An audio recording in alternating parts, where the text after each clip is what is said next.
중국 입장에서는 이번에 이란 사태를 통해서 사실은 여러 가지 이제 경제적인 피해를 봤는데 이란 아마 원유 수입의 한 80% 이상을 중국이 가져가는 거 아니냐. 석유 수급은 다시 재개가 된다 하더라도 그 가격을 과거에 비해서는 조금 더 비싼 가격으로 가는 거죠. 북극 항로 뭐 이런 거랑 연결돼서도 러시아에서는 우리나라한테 계속 러브콜을 보내고 있어요. 초대형 쇠빙 LNG선을 제일 믿을 만한 나라가 한국이거든요. 잠정적으로나마 한국에다가 원유를 제공하고 있는 것은 예. 그런 손짓의 일종이라고 봐야 될까요? 그렇게 볼 수 있죠.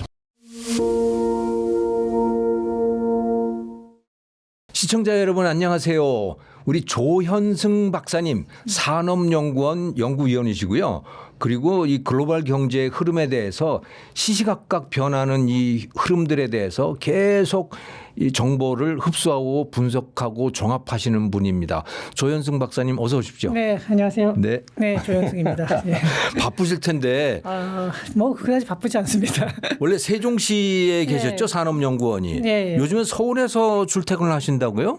요새 파견 나와가지고요. 아, 그러시군요. 네. 자, 요즘에 이 이란 문제 아주 뜨거운데요. 네. 이란 저러다가 망하는 거 아니야? 그런데 계속 잘 버티더라고요. 근데 요즘에는 이란이 석유 수출을 못 하고 있죠. 네, 그렇습니다. 석유 수출을 못 하면 이 시설들 말이죠. 네. 산유 시설들 이런 것들 다 굳어버리는 거 아닌가요? 어떻게 보세요? 네, 일단은 이제 그동안 이란이 생각보다 잘 버틴다라고 얘기를 하는 게 사실은 이제 미국이 지상군 투입을 안 하고 네. 피해를 최소화하면서 이란을 이제 그 이란과의 종전 협상을 끌어내겠다라는 식으로 하다 보니까 이란이 그냥 앉아서 버틴 거고요. 그러면서 원유 수출은 계속 했었거든요. 특히 중국 쪽으로 많이 했죠. 그러니까 다른 나라 배는 막아놓고 자기 나라 그 유조선은 그렇죠. 밖으로 네. 뺀 거예요? 예, 그렇게 했었는데 그러다 보니까 미국이 이거 안 되겠다 싶어가지고 역으로 봉쇄를 했죠. 그러니까 그동안 호르무즈 해협 봉쇄 그러면 당연히 이란이 하는 건 줄 알았는데 미국이 역으로 들어갔어요. 그게 네. 이제 요새 하도 뭐 전황이 시시각각 바뀌는데 이걸 갖다 이제 타임 스케줄을 한번 보면요. 네. 4월 7일에 이란이 휴전 협의를 한 다음에 단계적으로 해협을 이제 개방하겠다 이렇게 얘기를 했더니 미국이 그걸 수용하지 않았죠. 무슨 단계적인 개방이냐 이러면서. 그러면서 13일에 4월 13일에 역봉쇄를 했어요. 이렇게 되니까 이란의 무역량의 90%가 딱 막혔습니다. 그 전까지는 이란이 상당히 많은 그 전까지 이란은 계속 이란 배는 자유롭게 드나들었군요. 그렇죠. 예, 그렇게 됐었는데 그러면서 그거를 주로 이제 사간 게 중국 배들이죠. 중국의 그 그림자 선단이라고 부르죠. 그래서 네. 이제 국영 기업은 아니고 주로 이제 민영 기업에서 그걸 티팟이라고 불러요. 그러니까 티팟은 이렇게 돌아가면서 할 수 있잖아요. 그죠? 네. 공해상에서 받기도 하고 딴 데서 받기도 하고 한 다음에 그 이란 원유를 말레이시아산이나 인도네시아산으로 둔갑을 시키는 거죠. 이런 식으로 해가지고 이제 일반적인 시세보다 한 10에서 20% 정도 싼 가격으로 중국에서 사올 수가 있었는데 그 길을 완전히 막아버린 거예요. 그래서 네. 지금 현재 이란의 수출은 오만을 통해서 나가는 아주 소량의 수출 외에는 지금 막혀 있는 상태인데. 아, 이란이 오만을 통해서 수출을 해요? 네, 근데 굉장히 소량이에요. 그래서 네. 큰 의미가 없는 수준이고 그렇군요. 지금 이란은 완전히 한 90% 정도가 지금 막혀버린 거예요. 그 전에. 네. 그런데 이게 이번 사태 이전에도 이란의 뭐 식료품 난부터 시작해서 인플레이션 그리고 이란 내부 경제가 어렵다는 얘기가 있었는데 전쟁이 터지고 나서 더 어려워졌거든요. 네. 하지만 이란의 그 혁명 수비대를 중심으로 한 강경파에서는 그런 일반 서민들의 어려움에 대해서는 굉장히 둔감해요. 왜냐하면은 이게 완전히 이제 핵이 없어지고 네. 그다음에 이제 경제 제재가 풀린다 하더라도 핵을 포기하고 신정 체제에 위협이 가는 순간에 자기네들의 어떤 생존의 문제가 네. 그러니까 이란 내부의 어떤 시민들의 삶이나 이런 거에 대해서는 그것보다는 체제 유지가 우선인 거예요. 네. 그랬는데 여기서 미국이 호르무즈 해협을 역으로 봉쇄하면서 이란 무역량의 90%가 차단됐다 이러면은 시민들이 겪는 고통뿐만이 아니라 군 운용비가 없어져요. 당장 아주 직관적으로 생각해서 군인들한테 월급을 못 준다. 그럼 탈영을 시작하겠죠. 그건 그러니까 집권 세력에게도 문제가 되는군요. 그게 아주 심각한 거죠. 네. 그러니까 미국이 그 역봉쇄를 한 거는 바로 그거였고요. 네. 그러고 난 다음에 이란에서 상당히 저자세로 나오고 있습니다. 네. 협상안을 다시 내고 이번엔 오히려 미국에서 검토한 다음에 트럼프 대통령이 2차 협상안 마음에 안 들어 다시 가져와 던졌죠. 이렇게 되는데 그 협상안의 구체적인 내용이 다 밝혀 이렇게 언론에 다 공개되지는 않았는데 언론에 공개된 내용만 보면요. 네. 이란에서 그 2차 협상안으로 제시했던 게 우라늄 농축 수준을 기존의 60%에서 3.67%로 떨어뜨린다. 이건 뭐냐면은 60%는 원자 폭탄을 만들 수 있는 거고 네. 3.67%면은 이건 발전용 정도밖에 안 돼요. 전혀 폭탄으로서는 기능을 못 합니다. 그러니까 우리나라 원자로에 쓰는 게 그 네. 정도 수준인 요 거죠. 정도죠. 네. 예. 그러니까 민수용으로 이제 하는데 이걸 단계적으로 하향하겠다. 그리고 현재 있는 그 고농축 우라늄은 희석을 하든가 해외로 반출하겠다. 그리고 네. IAEA의 그 사찰을 이제 다시 시작하고 이걸 상시화하겠다. 그러니까 이 정도 되면은 이란이 거의 백기투항을 하다시피 한 건데 네. 이거를 미국에서 거부를 했는데 이유가 뭐냐면은 미국에선 더 강한 걸 요구를 해요. 장거리 미사일까지 완전히 분쇄해라. 어허. 발사 시설도 완전히 없애고 장거리 미사일 발사 능력을 완전히 없애라. 그다음에 후티나 뭐 하마스 그전에 헤즈볼라 이런 식으로 이란과 연계된 테러 조직에 대한 지원을 완전 차단해라. 네. 그랬는데 이제 혁명수비대가 거기까지 이거는 내정 간섭이다. 이러면서 네. 이제 거기서 약간 트러블이 있었고 그런 상태지만 지금 현재 이란에서 이렇게까지 나왔다라는 거는 지금 굉장히 혁명수비대 자체도 이거 군대 유지가 될 수 있을까라는 이런 이제 불안감이 온 거고 양보를 굉장히 많이 한 거네요. 많이 한 거죠. 네. 예. 그런데 지금 미국에서는 그 이상의 양보를 요구하는 거고요. 네. 그러니까 이렇게 되니까 지금 현재 이란이 버티고 있는 것 같지만 강경파의 입지는 약화되고 있고 그러면 그 전부터 협상을 하려고 했던 현재 페제스키안 대통령이나 뭐 이런 쪽에 이제 그 온건파 쪽으로 협상에 말하자면 추가 그쪽으로 가게 되겠죠. 이렇게 되면은 아마 종전이 그렇게 머지않은 시간에 오지 않을까. 물론 종전이 된다 하더라도 이게 전쟁 이전으로 완전히 돌아갈 수는 없어요. 왜냐하면은 그럼 혁명 수비대 중에 일부는 상당 부분 반발을 할 거예요. 반발을 하면서 지역에 남아있는 네. 어떤 게릴라 형태로 갈 가능성이 있고. 그러니까 이란이 완전하게 하나의 통치, 그러니까 행정력을 갖다가 전국을 다 다스릴 수 있을 정도의 확실한 행정력을 지금 장악하기는 어려운 상태거든요. 네. 누가 되든지. 그렇게 되면은 잔존 테러 세력으로 남으면서 간헐적인 테러를 범할 수가 있고 그렇게 되면은 이 수에즈 운하를 지나가고 이제 그 호르무즈 해협 쪽을 지나가는 배들에 대한 보험료도 많이 올라갈 거고 또 때에 따라서는 간헐적인 물류 지연이 나타날 수도 있습니다. 그렇기 때문에 완전히 이전 수준, 그러니까 두바이유 70달러 선까지는 안 내려올 거고 지금처럼 100달러 뭐 이런 것보다는 훨씬 낮은 수준이지만 8, 90달러 선에서 가고 그러면서 불안한 거라든지 약간의 위협은 어느 정도 남아있지만 이제는 통제 가능한 수준의 불안 정도가 이제 남겠죠. 네. 그럼 네. 지금 말씀하신 걸 정리해 보면 미국에 의한 역봉쇄 전략이라고 네. 하는 게 지금 이란 군부의 전쟁 네. 수행 능력에 상당한 타격을 줬다. 아주 심각한 타격을 준 예. 거죠. 그래서 상당히 양보를 한 상태고 네. 그래서 휴전 가능성이 있다. 하지만 네, 굉장히 높죠. 하지만 휴전을 한다고 하더라도 여전히 군부 세력 중에 상당 부분은 네. 게릴라 상태로 남을 거고 네. 그들이 호르무즈 해협을 교란시킬 가능성이 있다. 그렇죠. 근데 그래서 석유의 흐름이 예전처럼 자유롭지는 못할 것이다. 네, 근데 거의 그쪽으로 가지만 그 전보다는 비용이 아무래도 조금 더 추가되는 정도 이렇게 네. 보고 있습니다. 근데 혁명 수비대라는 것 자체가 뭐 네. 많이들 아시겠지만 이제 그 호메니옹 그 옛날에 그 회교 혁명을 일으켰을 때 네. 그때 이제 정규군만으로는 이 신정 체제를 유지하는데 약간의 불안 요소가 있다 그래서 그 친위 부대를 만든 거잖아요. 네. 그리고 거기는 국가로부터 월급을 받지는 않습니다. 혁명 수비대는 기업을 운영하거든요. 자기들이 벌어서 가져가요? 그렇죠. 예. 오. 그게 이제 주로 보면요. 건설, 뭐 금융, 통신, 석유. 그러니까 국가의 주요 기업들을 혁명 수비대가 가지고 있어요. 그래서 혁명수비대가 그 돈을 벌어서 자기네들끼리 월급 주고 자기네들끼리 무기를 사는 거거든요. 국가 재산이 자기들 거네요, 말하자면. 그렇죠. 예.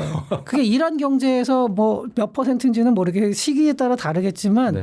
한 60~70% 이상 될 거라는 우와, 얘기가 있습니다. 엄청나군요. 네. 그 뭐 시기에 따라 뭐 다르긴 한데 그렇게 네. 된다고 하면데 그런 얘기는 뭐냐면은 지금 이 종전이 와서 중앙 정부에서 현재 대통령을 중심으로 뭐 국회 이렇게 중심으로 해서 미국하고 종전 협의를 하고 경제 제재를 풀고 했을 때 여전히 어느 쪽에서 지하에 돈줄을 조금씩은 가지고 있을 수 있고 예. 또 혁명수비대 내부에서도 의견이 또 달라요. 다. 네. 혁명수비대도 하나가 아니라 그 안에 여러 군데가 있거든요. 아. 뭐 육해공군에다가 또 네. 외부에 있는 쿠스트군이 있고 또 내부 사찰하는 또 군대가 있고 뭐 이렇게 하다 보니까 복잡하네. 예, 5개의 큰 군대가 있는데 그 중에서 또 분파들 간에는 어느 정도 돈줄을 가지면서 뭐 지금 현재 이라크처럼 뭔가 통제가 안 되는 그런 사회가 될 가능성이 굉장히 높습니다. 예, 그렇군요. 근데 그 이 이란이 이제 석유 수출을 하는 제일 큰 고객이 중국이라고 해요. 네. 그러니까 지금 중국에 대한 수출도 지금 막혀 있는 거죠. 중국에 대한 수출도 원칙적으로는 막혀 있지만 제가 아까 말씀드린 대로 그림자 선단이 네. 활동을 하면서 굉장히 많은 그 이란에서 원유를 굉장히 싸게 많이 사가고 있죠. 네. 그러니까 이란 아마 이게 원유 수입의 한 80% 이상을 중국이 가져가는 거 아니냐 뭐 이런 보도도 있었습니다. 그럼 그러니까 이란 석유가 만약에 차단이 되거나 그 굉장히 많이 줄어든다면 네. 그러면 중국은 어떻게 대응을 하게 될까요? 중국도 물론 이제 다른 데서 사올 수가 있고요. 그리고 요게 이제 단기적인 거는 뭐 동아시아 국가들 다 비슷한데 요게 이제 전쟁이 완전히 끝나서 이란이 원유 수출을 재개를 한다. 그리고 종전을 하게 되면은 당연히 이란의 경제 제재는 풀릴 겁니다. 네. 네, 저 이란에서 포기하는 것만큼 미국도 뭔가를 줘야 되거든요. 네, 네. 그럼 제가 보기에는 준다 그러면은 경제 제재를 이제 해제하고 그 다음에 복구 사업을 하는 데 있어서 네. 그러니까 미국이 그래도 자기는 승전국이라고 하니까 복구 지원이라는 표현보다는 복구 사업에 들어가는 데 있어서 미국이 뭐 좀 유리한 조건으로 실제로는 지원을 하면서도 지원이라는 말을 겉으로 꺼내지는 않고 전 세계 뭐 유럽이나 우리나라도 아마 일부 들어갈 수 있을 텐데 국제기구를 통해서 이란의 민간인들을 뭐 돕는 사업 형태로 해서 들어가면서 그 부분을 상당 부분 돈을 지원하는 뭐 이런 식의 타협이 될 가능성이 많거든요. 네. 이렇게 되고 나면은 이란이 더 이상 디스카운트된 가격으로 중국에 석유를 줄 이유가 없어져요. 아하. 그러면은 그렇구나. 네, 중국이 이제 석유 수급을 다시 재개가 된다 하더라도 그 가격을 과거에 비해서는 조금 더 비싼 가격으로 가는 거죠. 그래서 중국 입장에서는 이번에 이란 사태를 통해서 사실은 여러 가지 이제 경제적인 피해를 봤는데 뭐 전 세계가 다 같이 받았습니다. 우리나라도 뭐 원유값 올라가는 건 당연한 건데 중국은 그 원유값 올라가는 폭이 과거보다 더 큰 거죠. 그렇군요. 네. 그러니까 중국은 이란이 경제 제재를 당함으로 인해서 반사 이익을 상당히 봤다는 얘기네요, 지금까지. 그렇죠. 그렇군요. 그럼 그 이익이 없어지고 나면 네. 오히려 지금 세계 최대 산유국이 미국인데 네. 미국 석유 사오는 거 아니에요, 중국이? 그럴 가능성 없습니까? 물론 이제 부분적으로는 그러고 중국도 다변화를 시킬 텐데 네. 이게 석유라는 게 다 유질이 달라요. 그래가지고 미국에는 경질류가 많아요. 네. 그리고 이제 중동에서 나오는 거는 약간 중질류 계열인데 이게 그러니까 가벼운 석유, 무거운 석유 이렇게 다른 겁니까? 네, 그러니까 경질류가 조금 더 이렇게 정말식 휘발유처럼 콸콸콸 물처럼 나오고요. 중질류는 점도가 좀 높아요. 약간 끈적끈적한가 보군요. 그리고 황성분이 많아요. 아. 근데 물론 중질류 중에서도 황성분이 적은 데도 있고 경질류 중에서도 황성분이 높은 것도 있지만 일반적으로는 경질류에는 황이 적고 중질류에는 황이 많고 그리고 중동 쪽에서 나오는 거는 약간 점액도도 높으면서 황도 좀 많은 편이에요. 그런데 우리나라도 그렇고 중국도 그렇고 중동산 석유에 상당히 특화된 정유시설하고 석유화학시설들이 있거든요. 네네. 거기서 나오는 부산물들이 또 달라요. 그래서 중질류에서는 뭐 아스팔트 같은 것도 훨씬 많이 나오고 이러기 때문에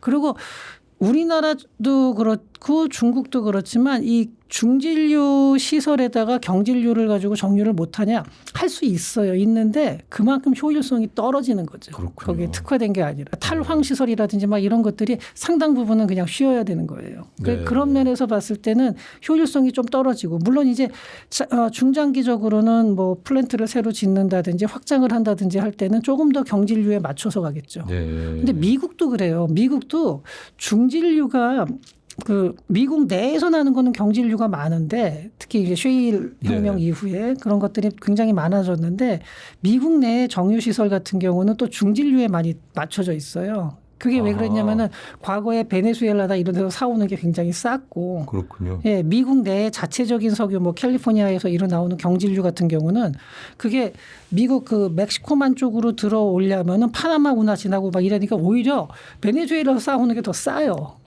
그래가지고 그쪽 거를 많이 베네수엘라는 아예 중진류 중에서도 초중진류가 많거든요. 거의 막 샌드 오일 수준 막 이렇게 가는 것들이 많아가지고 거기에 맞춰져 있는 게 많아서 이곳에 보면은 미국에서도 막 휘발유 값이 굉장히 뛰었잖아요. 네.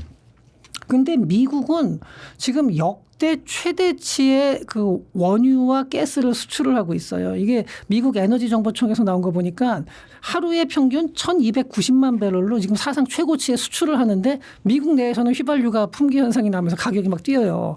그 이유는 뭐냐면은 미국 내에서는 이 경진류 정유 설비가 충분치가 않은 거예요. 자기가 생산하는 원유를 자기 정유 공장에서 못 쓰는군요. 네, 그러니까 사실 못 쓴다고 할 수는 없는데 그러는 비용 효율이 안 맞으니까 미국은 이제 정부에서 운영하는 게 아니잖아요. 다 네네. 민간 회사들이잖아요. 돈 더 많이 받고 외국으로 팔면 되지. 그걸 왜 국내로 돌려요? 그렇군요. 네, 그러니까 이게 석유라고 해서 다 똑같은 석유가 아니라 유질이 다 다르기 때문에 약간 이런 복잡한 것들이 있습니다. 근데 어쨌든 그럼에도 불구하고 아까 원래 질문으로 돌아가서 중국도 그렇고 아마 우리나라도 그럴 것 같은데 중장기적으로는 중진류와 경진류의 밸런스를 어느 정도까지는 맞추려고 할 겁니다. 지금. 우리도 미국으로부터의 원유 수입이 좀 많이 늘었죠. 많이 예전보다. 늘었는데 네. 예, 그러니까 그게 바로 그거예요. 우리가 정제 시설이 그런데 그렇게 이제 아무래도 중진류 쪽에 좀 맞춰져 있다는 것 때문에 효율이 이제 높지는 않겠군요. 그렇죠. 네. 근데 아마 앞으로는 이것도 계속 이제 바꿔 나갈 겁니다. 우리가. 네. 네. 러시아산 원유는 어떻습니까? 러시아산도 그 원유의 질은 좋은데 거기는 이제 가장 큰 문제가 정치적 리스크죠.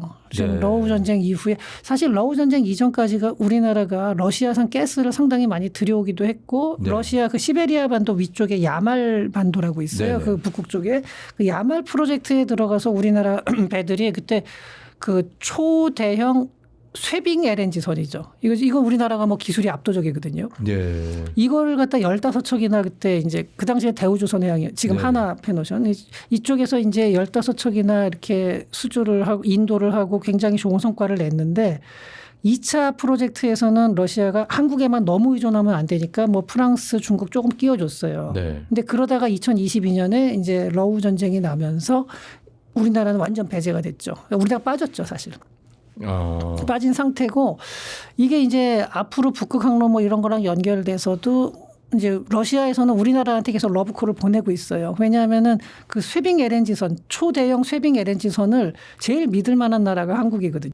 지금 러시아가 쇠빙 LNG선이라고 하는 거를 보유하고 있습니까? 예, 있기는 있는데 그게 이제 더 많이 필요할 뿐만 아니라 네. 그 초대형으로 하면서 이제 가장 믿을 만한 그러니까 영하 50도가 넘는 지역이거든요. 네. 거기서 이 LNG를 가둔 상태에서 쇠빙 이게 막 충격을 엄청나게 받으면서 가야 돼요. 네. 그 쇠빙선이라는 것 자체가 얼음을 갖다가 얼음을 몸체로 깨고 가야 되는 거죠? 되니까. 네. 예. 그러면서 가스가 새질 않아야 되고. 네. 이게 중국도 이거를 갖다가 하기는 하는데 중국은 아직까지 우리나라만큼 이렇게 초대형으로 못 만들고 있고 안전성이 충분히 검증이 안 된 상태거든요. 그러니까 이거를 우리나라한테 그래서 러시아가 많이 러브콜을 보내고 있는데 가장 큰 문제는 역시 정치적인 리스크예요. 과연 러시아를 갖다가 우리가 얼마큼 믿을 수 있느냐 또 국제 제재를 받는 상황에서 우리가 러시아하고 너무 친밀하게 가는 게 과연 옳은 거냐. 2022년에 중단됐다라고 하는 건 네. 그 구체적 이유가 어떻게 되나요? 전쟁, 러우 전쟁으로 국제 제재가 들어가서 국제 제재가 예, 거기에 들어가서. 우리나라 동참할 수밖에 없었죠. 예, 그렇군요. 예. 그러면 우리가 만약에 지금 다시 예. 러시아에 쇠빙 LNG선을 만들어 준다면 어떻게 되는 거예요? 지금 현재는 아마 잘 안 될 것 같아요. 그럼 불가능합니까? 아직은, 뭐 그거는 불가능하다고 단정할 수는 없지만 아직 네. 제재가 끝나지 않은 상태고요. 전쟁이 빨리 끝나기를 기다리고 있는 거죠. 예. 근데 지금 원유를 뭐 조금 사오는 거 정도는 뭐 이런 특수한 상황에서 이게 국제적으로도 좀 어느 정도 넘어가 줄 수 있는 거지만 네. 본격적으로 그 프로젝트에 참여해서 수조 원 단위의 계약을 맺는다 이런 거는 아마 지금 현재로서는 어렵다고 봐야죠. 그럼 러시아가 손짓을 한다고 말씀을 하셨는데 러시아가 지금 뭐 잠정적으로나마 한국에다가 원유를 제공하고 있는 것은 네. 그런 손짓의 일종이라고 봐야 될까요? 그렇게 볼 수 있죠. 예. 아, 그렇군요. 네. 그렇군요. 그런데 앞으로 그 러시아가 전쟁을 어떻게 하게 될지 네. 추가적인 다른 전쟁이 있을지 이걸 알 수 없으니 네. 우리로서는 네. 함부로 러시아 프로젝트를 수주하기 어렵다. 그렇죠. 대형 프로젝트는 어렵고요. 그래서 네. 러우 전쟁이 빨리 끝나고 러시아에 대한 공식적인 제재가 끝난다면은 이 부분에 있어서도 우리나라 조선업계에서는 굉장히 큰 호재가 될 겁니다. 네, 그렇게 됐으면 좋겠는데 네. 그러려면 러시아가 전쟁을 네. 포기해야 되는 거네요. 자관 러시아 우크라이나하고 잘 합의를 해야겠죠. 그렇군요. 그런데 이 중동 국가들 아랍에미레이트나 뭐 사우디나 이런 데들이 한국을 자국산 원유의 비축 기지로 쓰고 싶다. 네. 뭐 그거를 우리하고 지금 협상을 하고 있는 모양인데 여기에 대해서 좀 구체적으로 어떤 내용인지 좀 설명 좀 해 주십시오. 이게 중동 국가가 전체가 다 그런 건 아닌데 네. 지금은 UAE가 가장 적극적이죠 우리나라한테. UAE만. 근데 UAE가 벌써 오래됐어요. 10년 이상 됐는데 우리나라하고 굉장히 친합니다. 네. 원전부터 시작해서 뭐 방위 산업도 그렇고 그동안 우리가 하긴 많이 한국이 가서 UAE에 원전 2기를 만들어줬던가요? 그렇죠. 예. 예. 거기다 무기도 다 우리나라 걸로 지금 깔아주고 있고. 맞아요. 천국 미사일. 예. 네. 그런 와중에 이제 UAE는 한국을 어떤 전략적 파트너로 생각을 하고 네. 그러면서 이제 우리나라하고 굉장히 친하게 지냈는데 여기 또 우리나라가 유리한 것 중에 하나가 대규모 비축 기지가 있고요. 또 네. 하나는 이 울산 같은 경우는 세계 최대급 액체 화물 항만 시설을 가지고 있어요. 항만 시설. 예, 항만 중에서도 특히 액체 화물에 굉장히 용이한 그 항구를 가지고 있어요. 네. 그러니까 일반 컨테이너선이나 뭐 이런 것들이 아니라 네. 그러다 보니까 이게 두 가지죠. 동부가 석유 허브로다가 그러니까 자기네 거를 그쪽으로 옮겨놓고 거기서 분배하는 게 오히려 더 효율이 높을 수 있다. 그러니까 허브 앤 스포크에서 우리나라가 허브가 되는 거죠. 그러니까 비축 기지라고 하는 예. 거는 예. 평상시에 네. 그 UAE가 네. 석유를 생산을 해서 네. 한국의 비축 기지에다가 갖다 저장을 해 놓는다는 소린가요? 그렇죠. 근데 이게 뭐냐면 물론 이제 그렇다 놓고 뭐 몇 년치 쓰고 막 이럴 건 아니겠지만 네. 일단은 UAE도 석유를 뭐 중국으로도 팔고 일본으로도 팔고 이렇게 할 때 보면은 네. 자기네가 하나하나를 다 가는 것보다 일단 한국으로 보내서 거기서 이렇게 분산시키는 게 더 편하거든요. 왜 비행기도 그렇잖아요. 허브 앤 스포크고 상당히 많은 물류가 그렇죠. 비행기에 거점 공항이 있듯이. 그렇죠. 예. 그렇군요. 이걸 한국으로 쓰고 싶어 하는 그러니까 한국하고 어차피 뭐 협력을 많이 하는 김에 거기다 한국이 또 군사력도 센 편이고 네. 근데 중국도 물론 되겠지만 중국은 사실은 조금 이제 정치적으로 껄끄러워요. 중국한테 얽혔다가 어떻게 될지 모른다라는 좀 이란하고 또 뭐 예. 가까운 예. 나라고 그러니. 그리고 중국 정부보다는 한국 정부를 믿을 수 있는 게 한국 정부가 착해서라기보다는 중국처럼 저렇게 횡포를 부릴 만한 힘은 없거든요. 우리나라가. 중국은 언제 어떻게 돌변할지 모르는 좀 네. 그런 위험이 있죠. 근데 한국은 그렇지는 않아요. 그리고 네. 일본도 물론 이제 비교적 믿을 만한 파트너지만 일본은 항만 시설도 훨씬 비싸고 이제 한국보다는 좀 그동안의 협력 비용이 관계가 많이 드는군요, 예, 일본은. 비용도 들고 협력 관계에서도 그동안의 한국과의 이 네트워크만큼은 갖춰진 게 아니고 아하. 그러니까 이러다 보니까 그리고 더군다나 거기서 정유 시설을 또 한국이 워낙 많이 가지고 있고 네. 우리나라가 세계 6위의 정유 그 캐퍼를 가지고 있는데 네. 우리나라에서 생산하는 것, 그러니까 소비하는 것보다 수출량이 굉장히 많습니다. 네. 그러니까 뭐 미국이나 중국도 정유 시설이 많지만 자기네 나라에서 소비하는 양이 엄청나거든요. 네. 근데 우리나라는 우리나라에서 소비를 많이 한다 하더라도 수출량도 많아요. 그러니까 우리나라가 석유 수출국이라는 걸 뭐 지금은 요새는 많이 아시죠. 다. 그러니까 석유 제품 그렇죠. 석유 제품 그렇죠. 수출국이죠. 석유 제품 그러니까 네. 뭐 휘발유나 뭐 이런 거 있죠. 뭐 등유, 경유 이런 항공유 것도 뭐 이런 예, 이런 거. 것들도 항공유 이런 거 많이 수출을 하고 있고 뭐 석유 화학 제품도 많이 수출을 하죠. 그러다 보니까 한국을 파트너로 사용하기가 굉장히 좋은 거고 UAE하고 이렇게 이제 밀월 관계가 되다 보면은 다른 나라들도 그걸 보고서 어느 정도는 좀 따라할 만한 모델이 될 수가 있다는 거죠. 아하. 그래서 장기적으로는 중동산 석유를 하고 우리나라의 이 항만 및 정유 시설하고의 좋은 시너지가 이어질 수 있을 거로 이제 기대가 되는 거예요. 그러면 다음에 혹시라도 또 호르무즈 해협이라든가 중동이라든가 이런 데 전쟁이 났을 때 우리한테 한국한테 완충적인 역할 뭐 그런 효과도 있는 건가요? 뭐 거기까지 기대하는지는 정확히는 모르겠는데 아마 기대할 수도 있을 거고요. 그다음에 요번에도 이제 나왔지만 호르무즈 해협이 막히니까 또 육로를 통해서 뭐 네. 이렇게 다른 나라를 통해서 또 오기도 하고 그러잖아요. 네.